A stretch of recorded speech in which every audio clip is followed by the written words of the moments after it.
Now, the Bram Weinstein Show on Washington's new home for sports, ESPN 630. Hey, babies. Hey, babies. Hey, babies. Hi, everyone. Hi, everyone. Don't watch Summer League, everyone. Hi, everyone. Hi, everyone. Hi, everyone. What's up? Your hair looks better today. Yeah, I put the gel in it against the wishes of my stylist. I'm not going to embrace the curls. I don't feel like looking ridiculous, and I don't feel like you picking the music you picked yesterday again because of it. That was a good bit. It was a good bit. Pre-show conversation was a picture of Adley Rushman with his girlfriend from Canada, who's a track athlete. Yes. Very attractive, as you might imagine. Yeah, right. He dresses terrible. I mean, like, I don't know. You didn't like that shirt? He was wearing, like, it was some kind of cross between the Catalina wine mixer and the Seinfeld puppy shirt. His hair looked ridiculous. The chain didn't match what he was wearing. It was a really terrible look. I mean, like, really, like something straight out of like an old school 80s restaurant. He's a server there. Like, it was really, really bad. I need to pull this really up now because I want to have you judge all of them. I think I dress better than him. And I don't think I dress better than most people, but I think I dress better than him. I mean, like I said, I think the girlfriend probably dressed him. That would be my guess. Why do you assume that? Because these are baseball players. They don't know how to dress themselves. Clearly. But I think, like, I don't know. She was very pretty. I think he was going for a yacht rock look. He looks like he was. Was it a bit? Yeah, I think it was a bit. I think it was absolutely a bit. Yeah. Like All right, if he did it on purpose for a bit, fine. Like, I want to hear about that. I'm okay with that. I do think that's, like, you're in the All-Star game. This gets marked in time. You're going to have to tell people at some point, this is how I dressed at the All-Star game because I wore this for a bit. I'll run through all I guess it's fine. For you real quick, and this is a terrible bit for radio, but that was Adley. This is Jordan Westberg. Jordan Westberg. He looks normal. He just has a normal suit on. Yeah. Whatever. Yeah. The O's bird there. Normal suit. Santander's jacket is silly jacket. He looked like he represents Pitbull. Yeah. He looks great. And pulling it off, like not in a bad way. Yeah, pulling it off. Looks great. He's Miami ready. He's going out to the clubs in Miami tonight. Right. He looks great. Here's Gunnar Henderson. He could hang out with Harden tonight and look perfect. No, I agree. Yeah, perfect. I agree with you. Yeah. Here was Gunnar Henderson, normal suit, but his mustache and hair. Yeah, I mean, the whole hair thing he's going with is ridiculous. And he's got a peach jacket and pink pants. Yeah. So that's silly, but like fine. It's the same color. I think it's a little lighting. It's a little Don Johnson. Now, everyone I just showed you. Yeah. Okay, I just wanted to prepare you for this. I showed you all those guys. Yeah. Then there was Corbin Burns, the starting pitcher for the AL. He showed up in this, and I think he's actually the worst one out of all of them. He showed up in what is that? A track jacket. A track jacket. He's got a lot of forehead, unkempt beard. Whatever, but you can't comb it all the way back like that. I don't know what he's doing either. You're the starter, bro. Like you gotta look nice. Whenever I hear like these guys have all this fashion going on there, I'm like, yeah, select few of them. Not baseball players. No. Santander looked pretty good. Yeah, Santander got it. Even with the basketball players, there's a lot of times where I'm like, it's not all of them, guys. Some of them look great, but some of them, I don't know what they're doing. Well, because you have people that are going for different kinds of fashion, though. That's the difference in the NBA. Like, you have people going for street fashion or, like, a formal fashion. So, or Kuzma, who's avant-garde. Correct. Who knows what's going on. Has some designer from France we haven't heard of, but we're going to know in 2 years. Yeah, so, it's a different bit for that, I guess. But for them. The other thing I need to address is the show before us, which for the podcast purposes, I guess doesn't matter also because I have to now repeat, but there was, as of 10 minutes ago, they were doing, a rapid fire react to questions of the day, which is an old sports radio bit that's been going on forever that I do like still. It's All-Star Week, so you got light topics. Correct. And every once in a while, I like those too. Let's do it. Sure. Rapid fire. Maybe we'll do that soon. I don't know. I'm kind of missing it. But one of the questions was like, are you rooting for Team USA? I don't know. It was something about Team USA basketball. Yeah. And one of the hosts' position was, well, because I only like the Heat, I'm not sure I care about this. Does that make me less American? And that's all I heard. Yeah. And I'm sitting there going, what are you talking about? Why wouldn't you want to root for Team America? You get to root for all these people now. Right. Like we all get to. There's members of the Heat on it. Is that a problem? Right. Why? Yes, it does make you less American. I don't understand. I don't even understand your point. What is your point? It's the one time, and this is what I've always loved about it. As a Wizards fan, I get to watch LeBron James, KD, and, in the past, Kobe, and they play for my team. That's right. Really good times. Really good times. I don't know. Say whatever you want, but why is it hard to say I'm rooting for Team USA? Right. Yeah, right. Or, how about this? This is fair. I don't care about Olympic basketball. All right. Okay. You be the one sports fan that doesn't care if we win that. Right. Fine. Yeah, I don't care. But the am I less American because I don't care about this is such a weird direction to go, and someone should have stopped him because that just doesn't even make any sense to me. Yeah, I didn't get that one. I didn't understand. I didn't even know where. I think we both looked at each other and go, "Where's this going?" Right. Yeah. What are you talking about? What else are you watching in a couple of weeks when the Olympics start? Right. You can watch other Olympic sports, obviously, but everyone's going to want to watch that. So if you love the Heat, you must be in Florida, so you're just going to watch the Marlins every night? Or is that what's happening in your life? One of the 1,000 people that watch the Marlins. All right. Back here stateside. Alex Sarr. Oh, no. Alex Sarr. No. Not going to pretend I watched. I didn't. Right. Because, does it make me less American that I don't care about the Summer League? Because I don't care about the Summer League. It's the basketball sickos. But I'm just, I'm following along. Sure. Just keeping up and considering our entire team are all teenagers. That's right. Yeah. It is worth at least paying attention to get the glimpses of what is the vision of the winger that's going to be unleashed in 3 to 5 years. Right. Okay? Yep. Fine.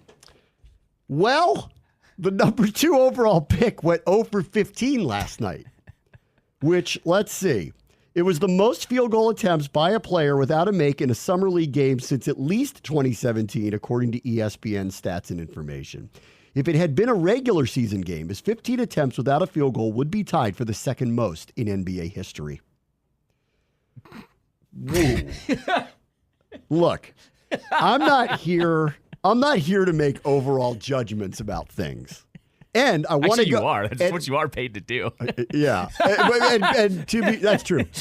And to be fair about it, I didn't see it. Yeah, right. Yeah, so, okay.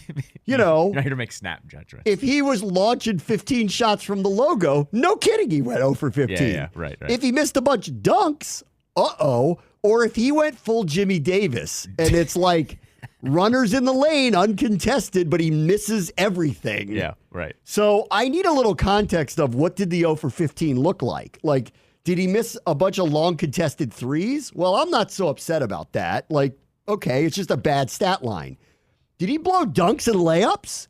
Did he get left alone for mid-range jumpers and airball them? Right. The context matters here with 0 for 15, but I will say that's as Wizards bra as I've ever heard. That 2 days ago when they played their opener and people were putting up memes of people running as fast as they can to buy season tickets because the 14th overall pick point guard had a really good night in his opener, to the 2nd overall pick posting one of the worst stat lines in the history of the league. That is as Wizards bra as it gets. And it doesn't exude confidence. It just doesn't.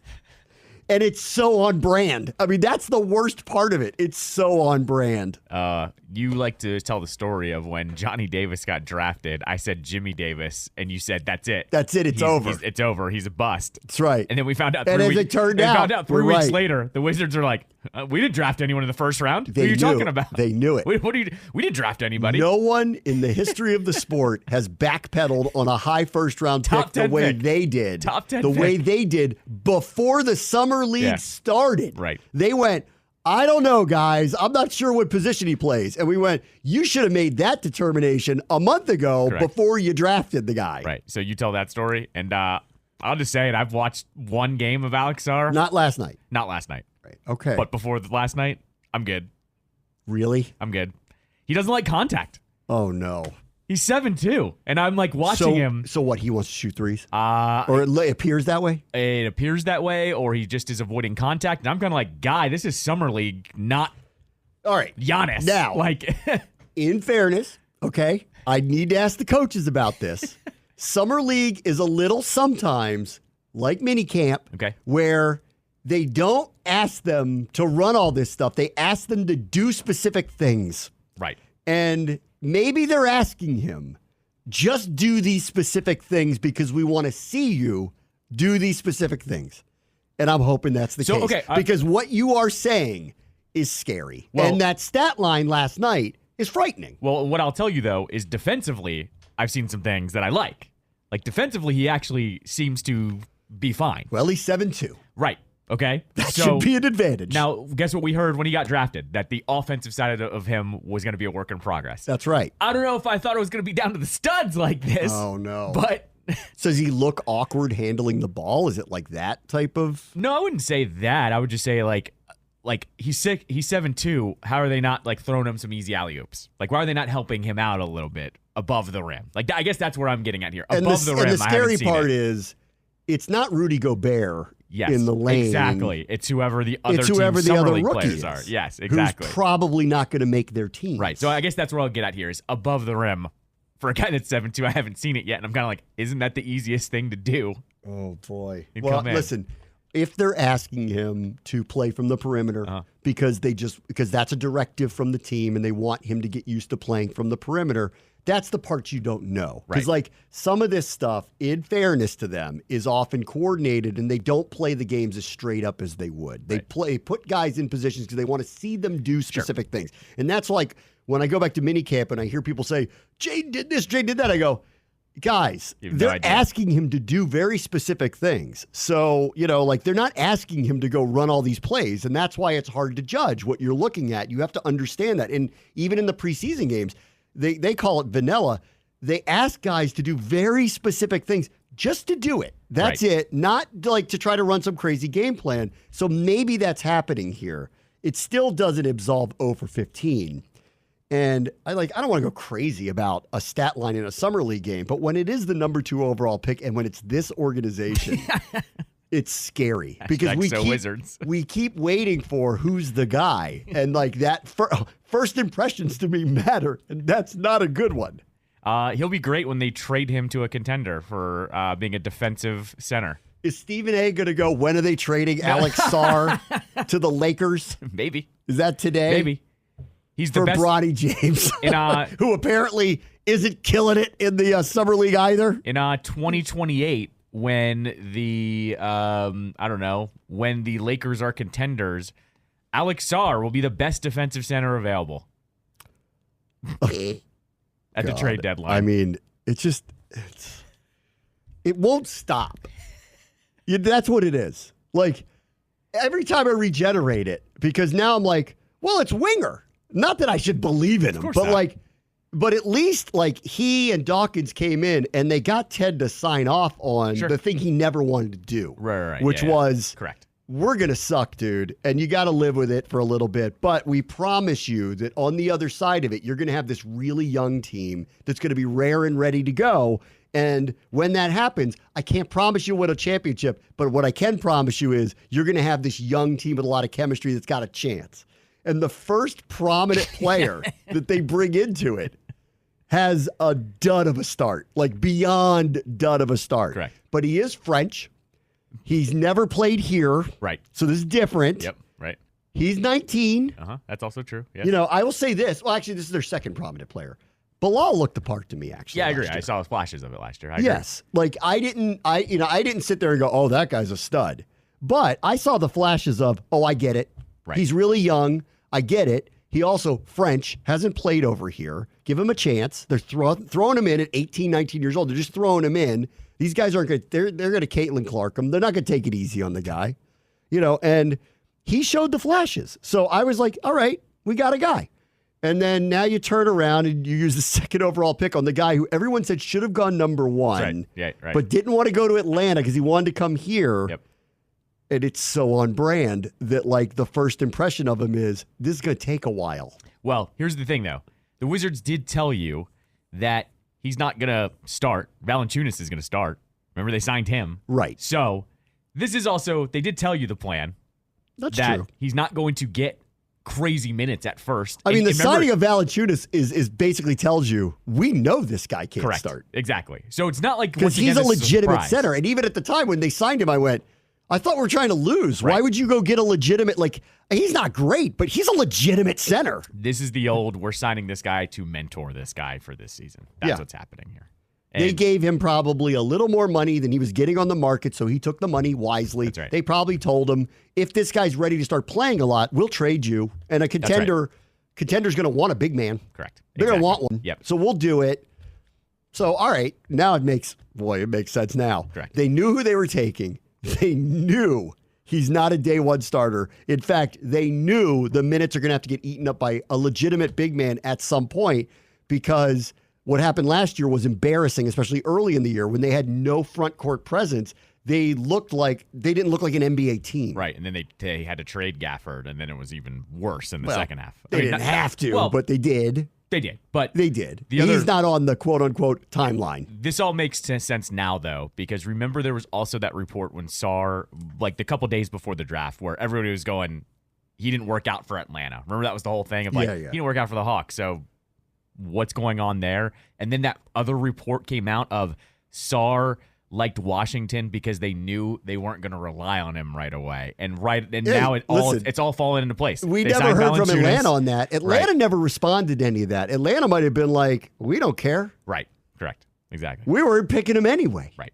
I mean, they could easily, maybe they don't want to say that, but like maybe easily they could have been like, we don't think he's ready either. Right. But I think maybe we have Trae Young here. We'd actually like to get a guy that's a little faster paced timeline here, because they made their choice. They traded Murray. Right. They traded Murray. They kept Young. That was what was up in the air. One of them was going to go with this new number 1 pick coming in. Maybe they knew. We keep Trae Young. It keeps us competitive for sure. Okay.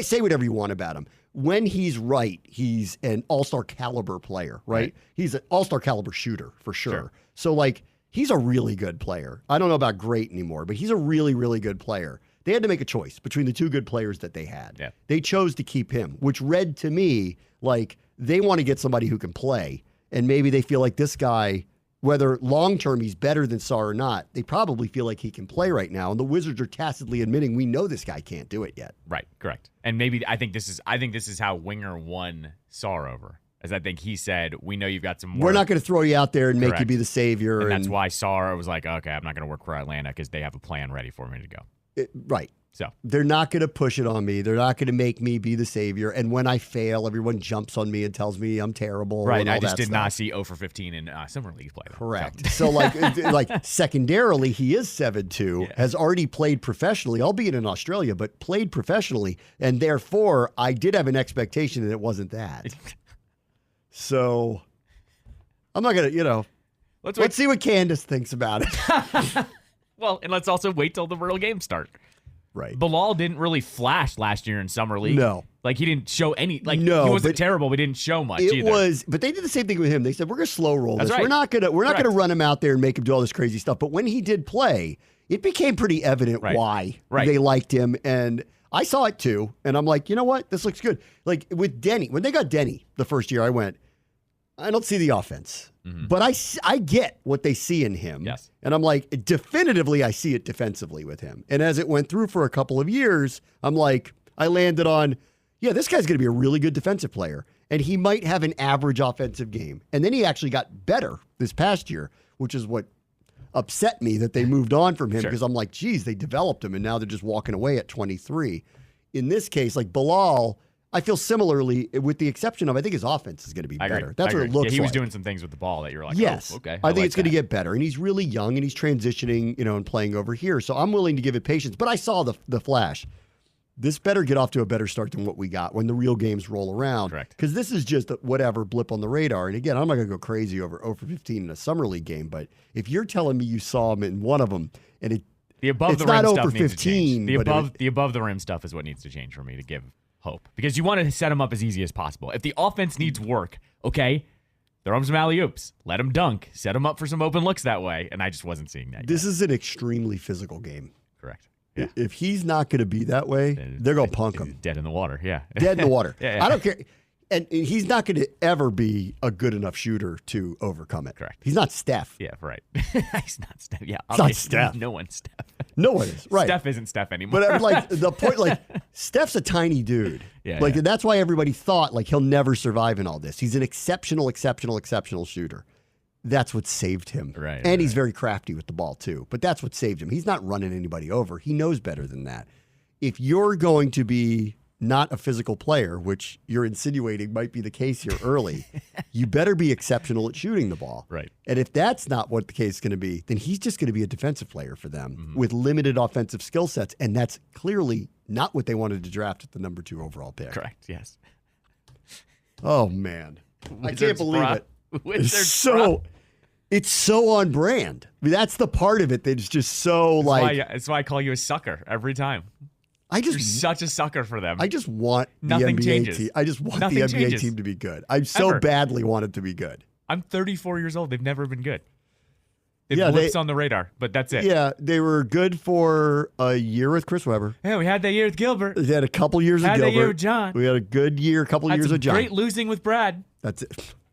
They were not good with Brad. Right, they had great losing. Yeah. He scored 50 points a game. We had I was living in this is why I started dabbling with the Heat, because I'm like, y'all see you're not better with him alone, right? You see this? You don't? Why do you keep giving him extensions? Eats, guys. Yeah, everybody eats. Brad now. had to say that. Everybody while John eats. was hurt. Yeah. Well, why did you say that? Everybody eats, except that the final score is 122-107. Right. Other team. And the best player isn't playing. Right.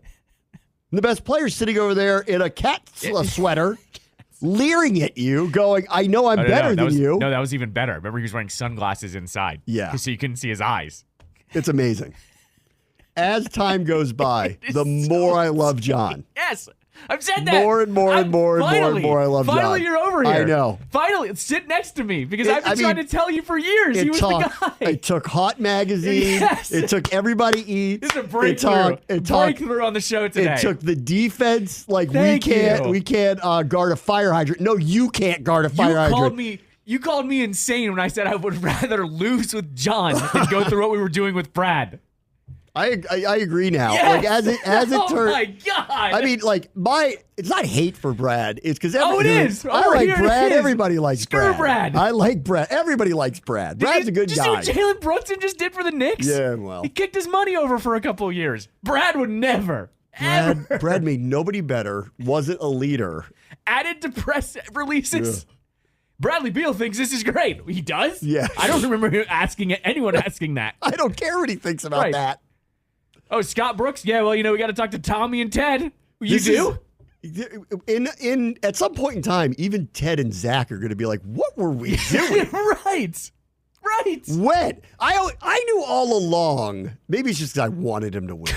Like, I knew all along, I'm like, they're not doing this the right way. Like, they're empowering the wrong guy. They're giving him way too much money. But I appreciate he's a nice guy, good representative, and a good player. Like, but I knew this, but I'm like, but you're not going to win with him as your number one. Don't you get that? That was the difference. Brad is all flash. John was sandpaper, and that's why I liked John so much more. Because you know what? John would put it all out there on court and then, do some things off the court. And all right, whatever, man. But you're keeping your business there. Even John must have been like, when Brad was delivering the news that he wasn't coming back, he was probably like, they had you come out here and tell me this? Exactly. Yeah, exactly. Why? Right. I'm better than you, dog.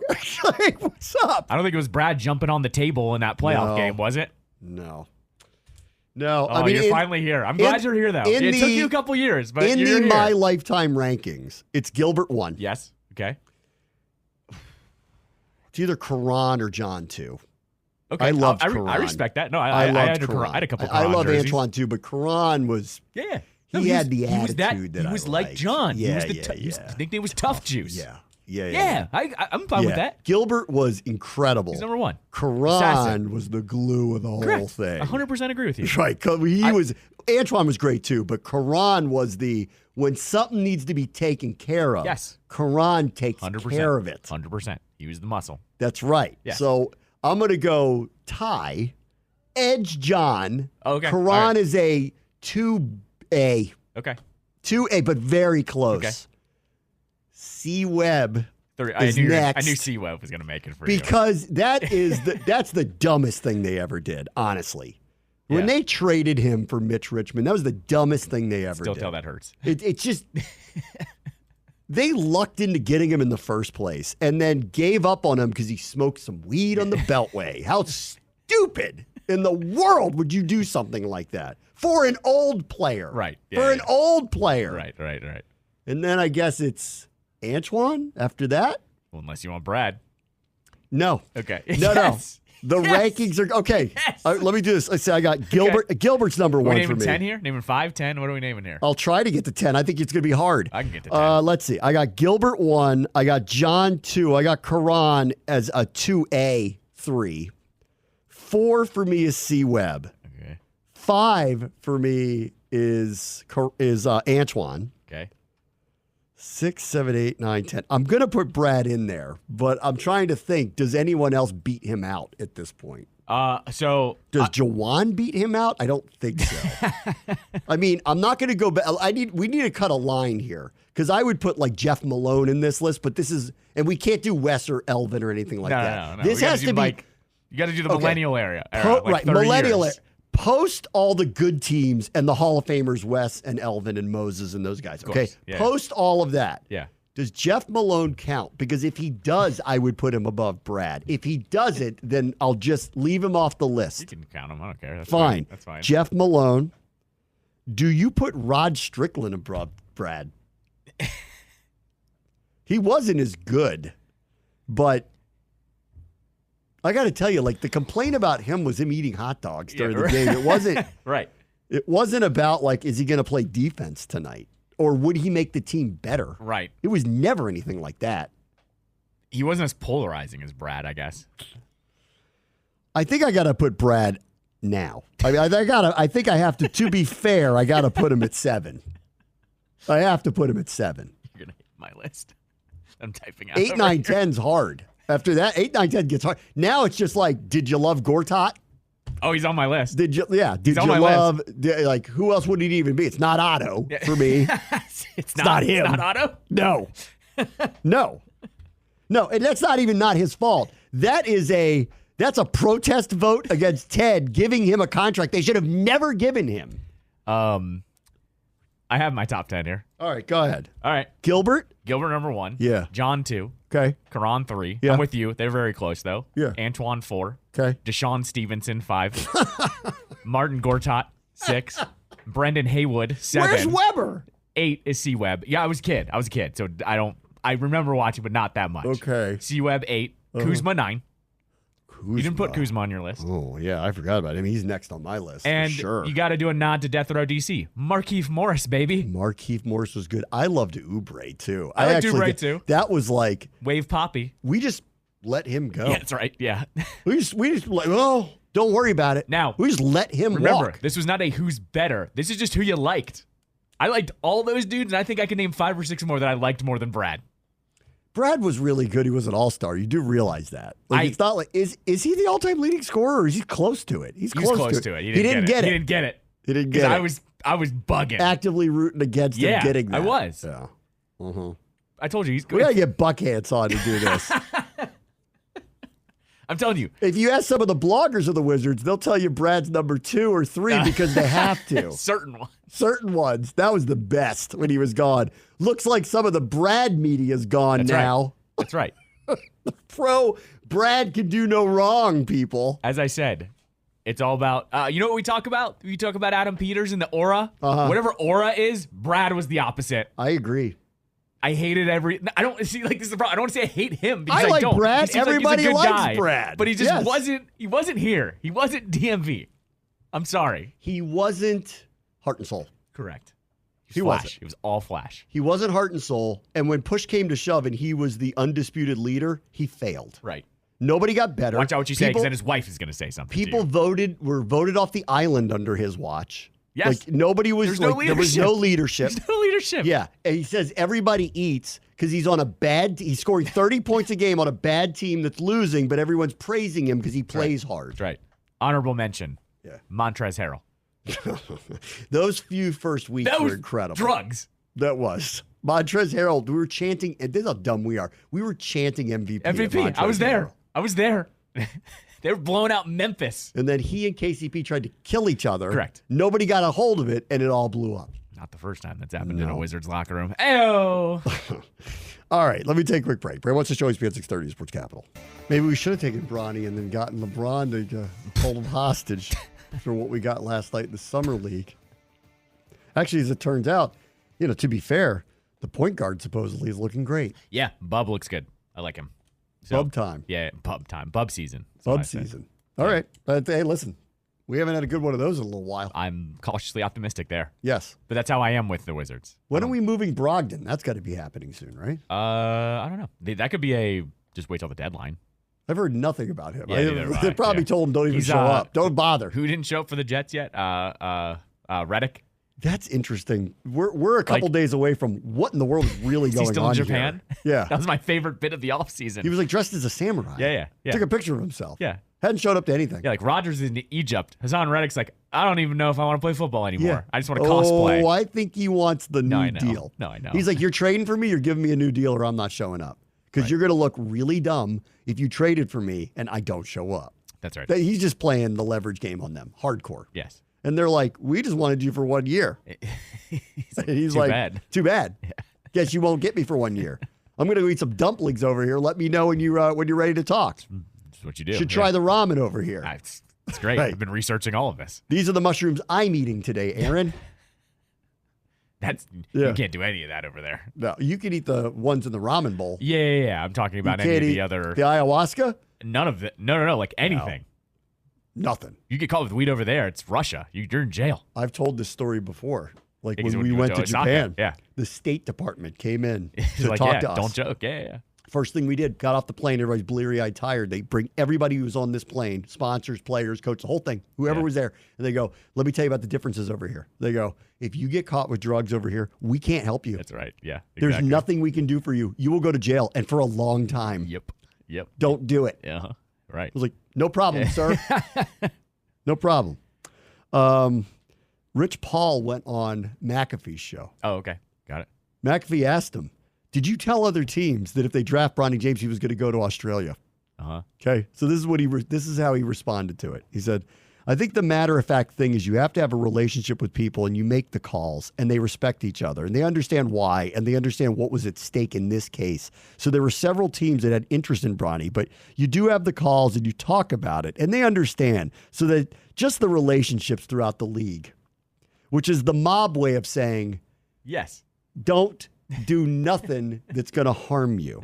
So and he kept going. He said this, the Australia thing, that is what it is. But in terms of having real... So he didn't deny it. He didn't deny it. He goes, but in terms of having real conversations with people that actually had real interests and asking them or having a conversation of why you felt a certain way. And it goes both ways. Sometimes it goes my way. Sometimes it goes that way. So we help each other in that regard. He's a full mob boss. I was going to say, that could have been in Goodfellas. It's a full, don't do this because I'm going to help you. And if you do that, just think about the ramifications of something like that. Right. Like, I don't know, maybe your best player might suddenly not want to play there anymore. That's right. Yes, exactly. Rich Paul is going to run the Lakers in 2 years.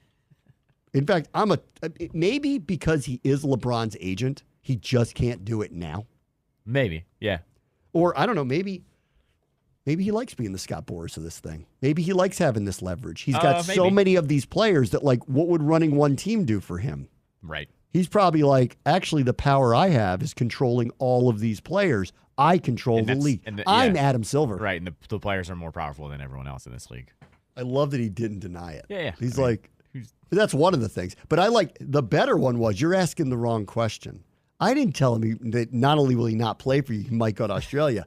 I was telling him, if this doesn't go my way, right, that some things might not go your way. 2 years down the line. 2 years down the line. Go down the hall, Karen. Yes. It's right over there. No, I'm good, Jimmy. I'm good, Jimmy. No, just keep walking. It's right over there. Nope. There's beautiful dresses in that vacant warehouse over there with those sketchy-looking people. Just keep walking over there. That's what he just said to McAfee. He said, I told them to their face, if this doesn't go my way, that some things might not go your way. Sabotage. I mean, at least it's honest. Or as honest as he can be without saying it. Right. He's a mob boss. Well, I mean, I will say this too. Bronny is a second-round pick. So he probably just had to throw a little weight around and go, he wants to play, they want him on the same team with his dad. He's a second-round pick. Let it happen. But, and I think there's merit to it. take him hostage and force the Lakers to give you something so that they get what they want. And this wasn't just us.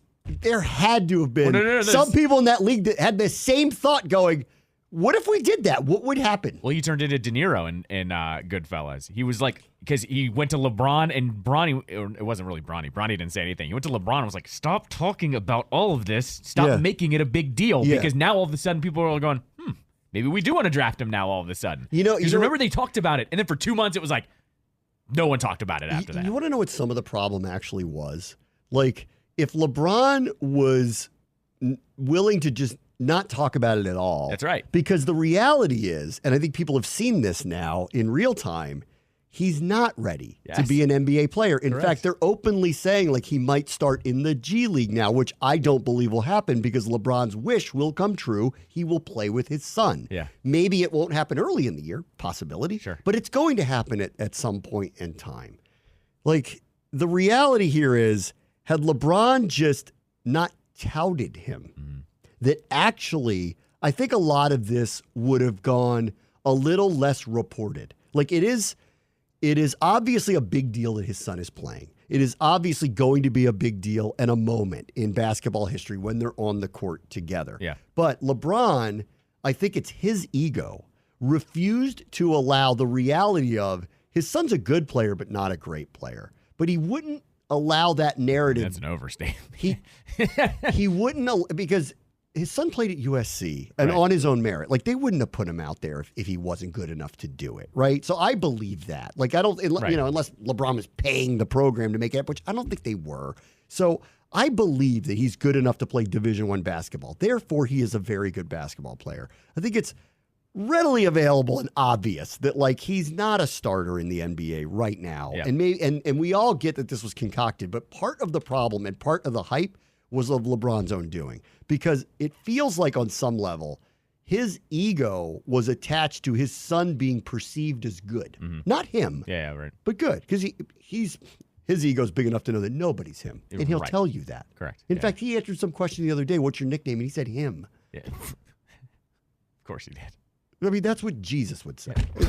Like, it's like a little, there's just no humility whatsoever. But again, like, he is one of the greatest basketball players of all time. So, I mean, it's hard, I guess, not to, but I don't know. My point is, it does feel like that this spiraled this way, partially because he made it known what he wanted to do, which he shouldn't have. Yep. But more importantly, it does feel like that he inflated how good his son was and shouldn't have.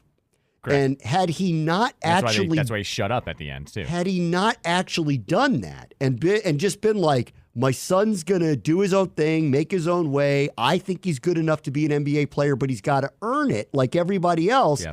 I actually don't think it would have spun this way. But because he refused to see his son at the level that he really is, well, it made everybody else think about him differently and position him differently. Yeah. He's a terrible GM. You just, in every way. Lay GM. Because, like, let's just say this wasn't his son, and he's touting this person. Right.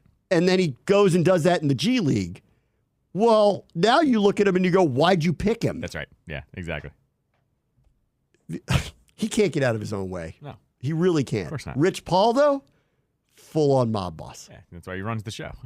Nobody, and I mean nobody in that league, messes with him. Yeah. Zero. All right, we'll be right back. Bram and Callow, ESPN 630 Sports Capital. All right, give me the Kuzi rundown. Kuzi had a couple years left on his contract. Obviously, the Capitals traded him to Carolina last year. It was a touch surprising because it's not like he had turned his play around last year, but they did get a deal done for him as Carolina kind of just went all in. It was surprising because, remember, they put him on waivers first, and no one claimed him. We went to Hershey for 2 hours. That's right. And then got traded. Got traded, and McClellan was hinting like we kind of have a deal that's in the works, which I think was a bit surprising because the last year and a half has been rough with him on the ice, for sure. It's been really rough. And they got a deal for him, and it was part of Carolina just going all in, trying to win a cup, bring in talent, see if they can unlock him. And they've So what they happened bought was out the rest of the because there was a couple years left. Yeah, there were a couple years left, and in that deal, the Caps, which they never do this. Like I was shocked when it happened. They ate half the salary, so it was 3. So for Carolina, this was an easy. Okay, if this doesn't go well, we can eat out of this. It won't be so terrible. Correct. So it was $3.9 million that the Caps were going to eat for the next 2 years, essentially, and. Okay. What happened was there was a mutual termination between the Hurricanes and the Kuznetsov, which means the contract instantly goes away. There's no money. So they don't owed. even have to pay it. Correct. Yeah, because it was a mutual termination. Wow. What did they give up for him? Do you remember? I don't. It wasn't much, I don't think. It wasn't. It was a lot. pick. But yeah. Right, yeah. So he is going to go sign in Russia, and I guess to him it was more important to go back to Russia and get money that way and be back home instead of trying to just do this thing again in Carolina. And so what happens there, though, is this has never happened, actually. A contract has never He's on gotten. A good team, too. Yeah, well, I mean, I don't know. Maybe they didn't want him back either. Maybe they were going to put him on waivers, and at that point, he goes to the minors. I mean, I remember watching during the playoffs. He had moments, but there was nothing there. No, I mean, it just wasn't. It's not the same. It's not like it was. Right. No. And so there was actually no precedent for this. No one had ever eaten half of a salary and had the contract terminated later down the line. So this is the first time this has ever happened, and it goes all the way back to the Caps too. So now the Caps have even more cap space after making all the moves that they made in the offseason. So do they make one more move? Oh, so they get the cap space back too. Oh, yeah. Even though they ate it in the first, they agreed to eat it. Yes, correct. But it doesn't count because it didn't actually. So now it doesn't. So they got the money back. That's what I'm saying. They get this turned out to be an incredible trade. Yeah, they didn't know that was going to happen, right. but they got $4 million back. I'm almost like, Ted, did you slide a briefcase over to Kuzi and say hey, leave and we'll help you out here? Like $2 million per year is what they got back because they ate 3.9 each year. Yeah. It was 3.9. So they get $4 million back off on their cap each year. Yes. Yeah. Well, exactly. next year we don't know because it depends what. Sure, but cap this year, but for this year, that's a player. They just got $4 million back. So they've got a player. Yeah, that's a player. Now it's a little late in the game, of course, obviously, but it's a player. You know what you can do now. Whatever the second wave is of people who are still hanging out there that were waiting for an opportunity to pop up. Well, guess what? Right, and not only that, if you decide not to do anything, that's okay too. It just gives you flexibility at the trade deadline because at the trade deadline, that's actually worth just as much as picks or something like that because some other team could go, we've got this player and we don't really want to have him for the rest of the year and he makes this much money. Well, you're the Caps and you're sitting there with $4 million in cap space all of a sudden. You can get that for a little bit cheaper probably. Can we get Backstrom to do this too or what? No, you cannot. Well, I don't think he's going to mutually terminate this contract for that much money. I mean, mutually terminate it and do whatever he wants. He's making with his life. $7-8 million, dude. He's not giving that up. So that's me too. Yeah, right. Same. Right, exactly. Not giving up $7-8 million. My hip feels great, guys. Stop. It doesn't even sound like that. Kuzi left Joe. Kuzi went to Russia, Joe. Craig, he's been gone since the trade deadline. Oh. All right, so that's good news. Yes, good news. Very good news because they made all those moves and now have even more money left. So he's just done with the NHL for now. Correct. I mean, maybe for good. I mean, look, we knew this too. Whatever he went into with the NHL player assistance program, it's either substance or it's mental health. Right. Either one of those things, whatever it is, he probably needs to go back home. I mean, this is not the first time. We know on record that one of those things has been the case. We don't know what it was this time, but. Right. I'm going to guess he's probably even saying, or it's either him saying or his wife saying, let's go back and play in Russia. Let's be back home. They've made a lot of money. They have made a lot of money. But that is an unusual move to void out of a contract. We've seen this all the time. Unless, I don't know what the salary ranges are over there. Maybe he gets something similar over there. I don't know. We see this all the time, though, with the Russian and European players. Sometimes when it's not working out like this, they just decide, let's cut the loss and let's just go back home because that's where they're more comfortable. And they've made a lot of money. It's not like he hasn't. Yeah, and I mean, he won a Stanley Cup. No, I was going to say Kuzi should be in the Ring of Fame. Whenever they launch that thing, whenever they do names or something, Kuzi's in that. He was. We joke about it. He was the best player in 2018 in that playoff run. He was the best player in the playoff run. Him and Holtby. Yeah, I mean, and Ovi won MVP, but Ovi was Ovi. But Ovi got the Al Pacino award for that one. I mean, he was really good. But he was really good. But Kuznetsov was the MVP. He was another level that playoff run. That's and right. So I mean, that's the whole thing. He goes in the Ring of Fame for that. For being as much of that whole run and the Pittsburgh goal. He scored arguably the biggest goal in franchise history too. I mean, you could argue that with the Pittsburgh overtime goal. So, yeah. You went to the send-off match at Audi Field last night. Yes. So the U.S. women's team played, and then off to the Olympics they go. It was their last match. Yeah, a lot of pomp and circumstance around the whole thing too, because it was a U.S. women's, or the U.S. Federation match, not like a spirit match or something. So it was actually kind of weird, not weird, but cool to see that there was just a lot of extra detail thrown into this match because it was all the U.S. stuff behind it. It was really, really cool. That's cool. Yeah. And then I heard Croy got in again. Yeah, Croy and Casey Kruger got in. In right there. So they were doing a little nod to the Spirit fans here to let them play. Yeah, last 10, 15 minutes, they subbed them both in separately. Both got huge ovations from Kruger was all over the place the second she came in. Croy got a touch or two. But the woman of the match was Trinity was all over the place, had a million chances. I bet you possession was about 90% U.S. Yeah. And they just couldn't score a goal. The Costa Rica goaltender was awesome. She was a beast. Yeah. So they held on, and they also turtled. They put everyone back and were daring the U.S. to try to score. They couldn't, and so it ended up in a 0-0 draw. But it was really good atmosphere, though. Sold out, completely sold out. Like standing room only was the only ticket left essentially at the end of the day. So that was really, really cool to see as well. It's growing just immensely. Soccer in this region is growing immensely, and we're being part of the Spirit broadcast now. I'm watching it in real time, literally day to day, growing in real time. Yep. And they have a number of players that are playing in this thing. Correct. And Rodman, if you just don't know, she's ridiculous. Yep, I've told you that for a couple years now. She's absolutely ridiculous to watch. She reminds me, and I've been telling people this. If you were watching the Capitals when Ovechkin was playing and you knew nothing about hockey, you'd just be like, watch that number 8 guy. Every time he steps on the ice, just watch that guy. You're going to see something. Yeah.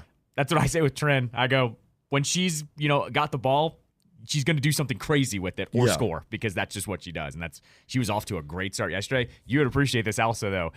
The Costa Rica, the first little bit of contact with Trinity, because as we like to joke on our broadcast, there's the rules, and then there's the Trinity Rodman rules, where they kind of let her get beat up a little bit. They do.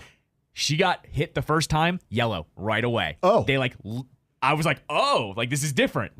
Usually they just kind of let this happen because she's a freight train and they think that's the only way you can stop her, essentially. I think maybe a little bit of, in the send-off match, we're not going to let anything weird happen. Correct. Here. So they sent a message early. We're not going to let anything weird happen here before they go off. I'm going to go with the coach put something in their ear of you're not knocking her around this time, right? Yeah. And the first time it happened, yellow got pulled out. And even people around oh, this is, they're actually going to, let her play a little bit. And that's why I think she actually played so well, is because right away they threw that yellow up and they're like, okay, we can't play her the same way. Of things I missed that I forgot to mention also, Greg Berhalter being fired. Oh, yeah. right before the team goes to play. Yes, correct. I mean, not that it wasn't warranted. Right. I mean, it's just, but this is one of those, after what happened last time, and especially the fallout, how he got the job back, whether he deserved it or not, was, boy, you're taking a leap of faith. Correct, and then it went sideways. Terribly. And, some of this stuff probably isn't his fault, but once it turns in the direction that it turned, there's kind of no going back. And you're going into a leap of faith with something to do it again. That's right. And they did, and it failed gloriously. Yeah, it was terrible. I mean, it was awful. Yeah. It was, when you have all the other pundits that don't normally watch soccer starting to weigh in on fire this guy, that's when you know things have hit it. There are two sports mysteries that I'll never, ever, ever understand. Why we suck at men's soccer. I'll never understand development. It's all development. I don't understand why we cannot streamline some of our better athletes into a program that gives us a soccer team that is actually on the world stage. I'll never understand this. I can explain it. It's one, development took too long, so we're behind everyone. And two, the development costs a bunch of money, whereas all these other countries, they just make it accessible. If you're poor, you still get a ball and a net and they don't care. Whereas here, if you become good, great. You have to pay that for that travel league. Right. That cost a crap ton of money that a lot of people are like, I can't afford that. Right. Your cleats are $150 you have a kid in sports. now. You have a kid in sports. Yes. It's pricey. I'm aware. So, and what I'm getting at is, the better he gets at them, the more I'm like, oh my God. Yes. Like I'm gonna make it happen for you, but right. like, see, you're already experiencing it. So in here, instead of actually just making it accessible to everybody, it's full blown capitalism. So pay for this league, or else you're not going to get a good look. Essentially. And the other mystery is, why does Michael Jordan's team stink every year? Why did they stink every year? How could Michael Jordan's team stink every single year? Right. I have no idea. Maybe they'll have him coach the U.S. soccer team. Oh God, don't do that. Don't do that. You don't want that. I'm going to recap episode 3 of Hard Knocks next. Okay. It was another. I got to give the Giants chef's kiss. They give so much access. It's amazing. We'll be right back. It's your favorite Hard Knocks in division rival. Incredible. We'll be right back. Brad Watch the Show, ESPN 630 Sports Capital. I'm seriously considering putting Randy Whitman on my list of top 10 Wizards. That's a good pick. Like that. It's not pick. Ernie. It's not Ernie. Yeah, no, duh. It's not. Why am I on it? Shouldn't I be one of them? No, you shouldn't, Ted. Oh, no. What about Zachary? Should he be on the top 10 list of Wizards? Not yet. Not yet? Not yet. Haven't seen enough there. Zach does get kudos points, though, because he orchestrated Gilbert Night. So I will give him that. He did. They finally came to their senses about, like, the fan favorite person who, made a mistake. Because we were at that game, and Zach was there. Ted was not. So Zach was there. that's right. He was next to the guy. And I've talked to Buckhands about this, and he said Zach reached out, and Zach was the olive branch person for all of this. And look, Buckhands is doing alt casts. That's right. So, that's like you said. Last Not night yet. with Alex Sarr, no daggers. Not one dagger. Not the good daggers. 0 daggers. They should do a Bucks dagger list on this stuff, I think. What? As in like 1 dagger to 5 daggers. 5 daggers is the best. 0 Like to the 10. one. It's like the 1 to 5 stars. I think for you what go he from thinks about 0 being not possible to 10 being dagger. Dagger. Not possible. Not Remember possible. the Toronto game? He's like, not possible. Not possible. It's one of my favorite Buck calls. Let's see.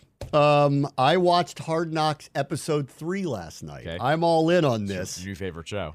Well, because, they got me every time with it no matter what, but I go in with what I think are lowered expectations for this show. The magic of it the first few years was they showed you everything. Right. Or they showed you the unvarnished conversations that happen, and you get to see the deliberations.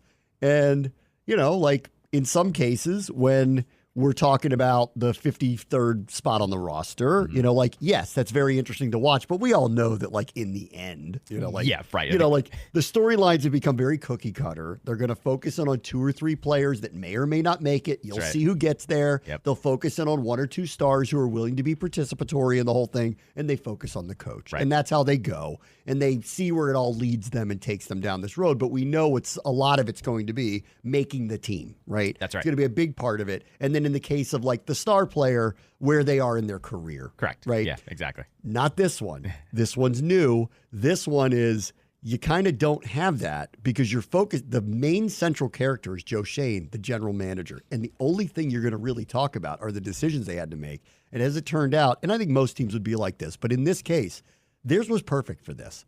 They made a major splash signing/trade.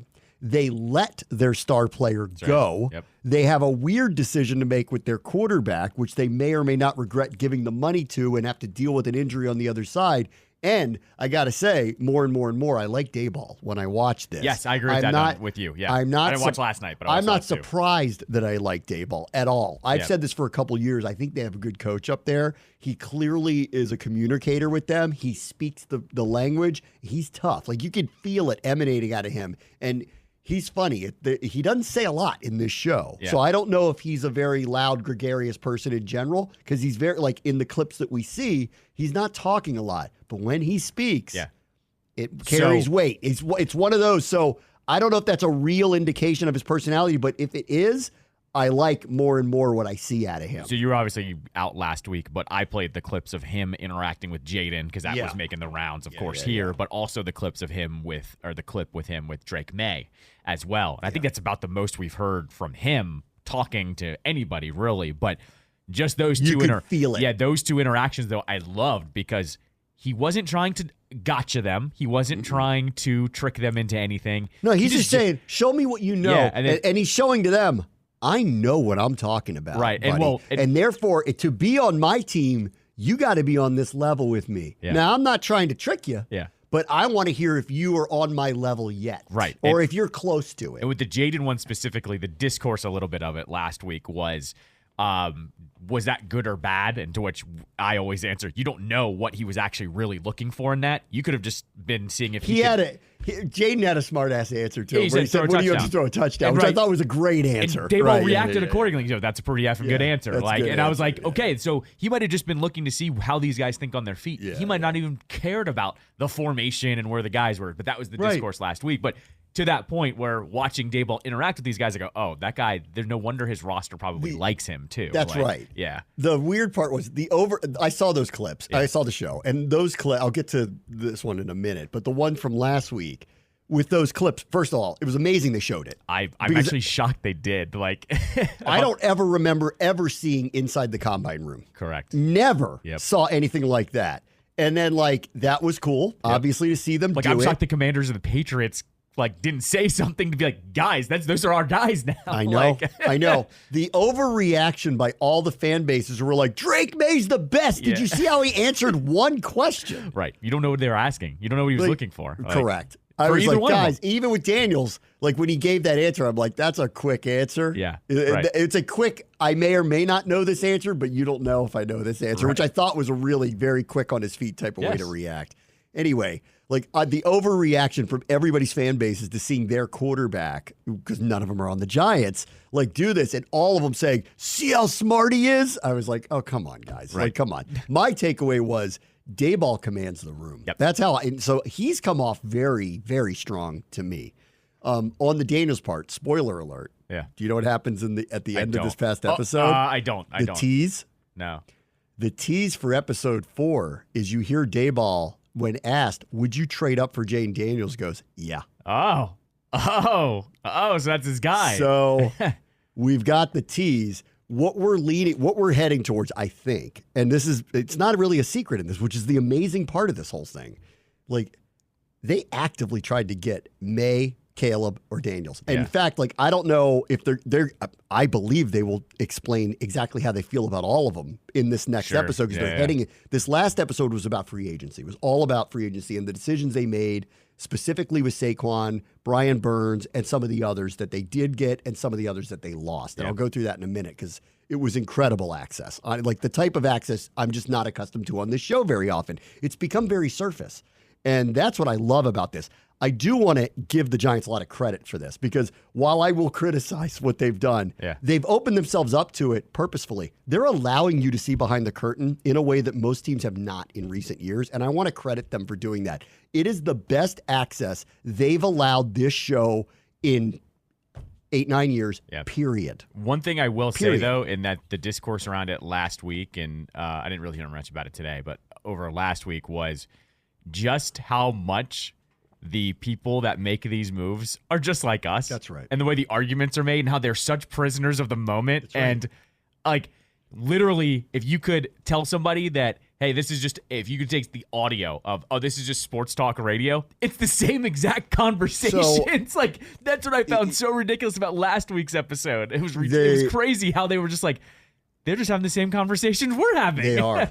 And it actually, I said this after episode 1, because when I realized they were going to give the access they gave, I didn't think Shane came off that great. I agree. I thought he came off, that's why I kept saying, I wonder how they're reacting to this in New York, because my gut reaction is, this isn't good. Yep. Not that, I appreciate that they're revealing what they're saying, and I hope he's not getting killed for that part, because I actually appreciate that they're doing it. Yeah, right. But I'm taking what he is saying, and I'm going, man, I do not, if I were a Giants fan, I would not be coming off here liking their decisions. Yes. In a lot of ways, because some of them are counterintuitive. Some of them go against what they said they're going to do. Yep. If you are wondering, does the owner meddle? He doesn't. Yep. Okay. Right. Because they have on tape in this episode that I watched last night, John Mara walking into Joe Shane's office and saying, I am not going to be able to go to sleep if you tell me Saquon Barkley ends up on Philadelphia. Before it happens.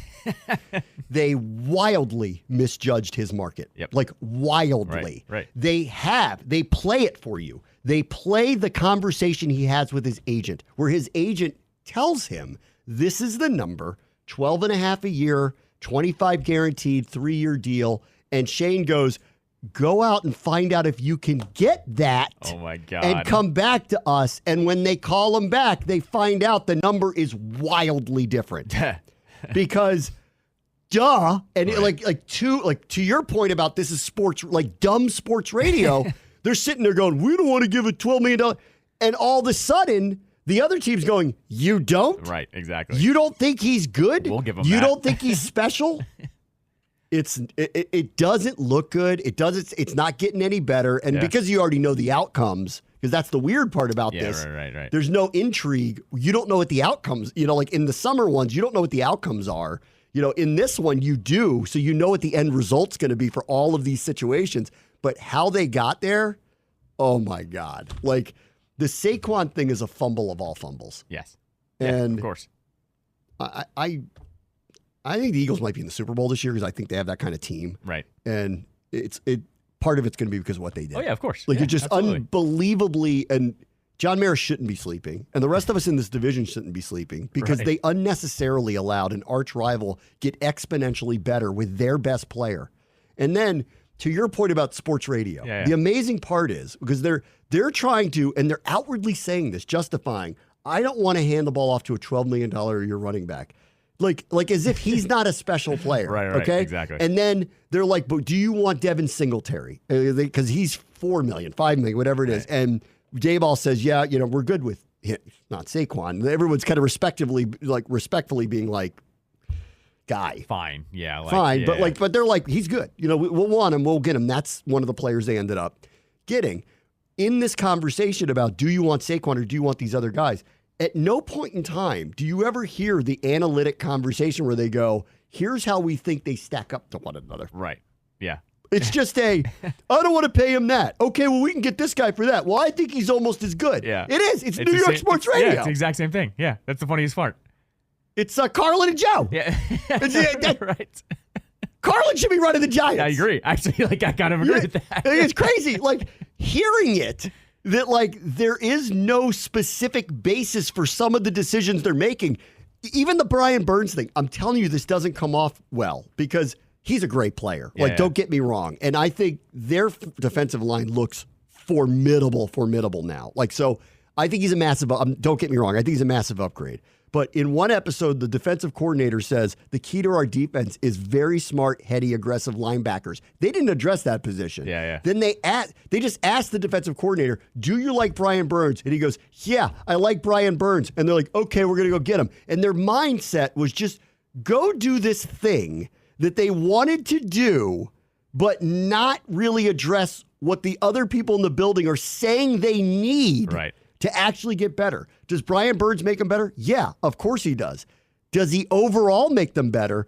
They exposed that they're not making the case that he does. And that's the amazing part of this is I'm watching this going, there's no way in New York this is playing well. There's just no way they could look at this and say, I understand their decision making. It's also now I'm kind of getting, at least because we haven't seen it that much, is the analytics department and for every team seemingly is actually just not even as complicated as we thought. It's just somebody with stats because I haven't seen any of them rip out a bunch of stats and go, here's how Saquon did with our offensive line because our offensive line was the worst one in the league. How is that going to play with Singletary now playing?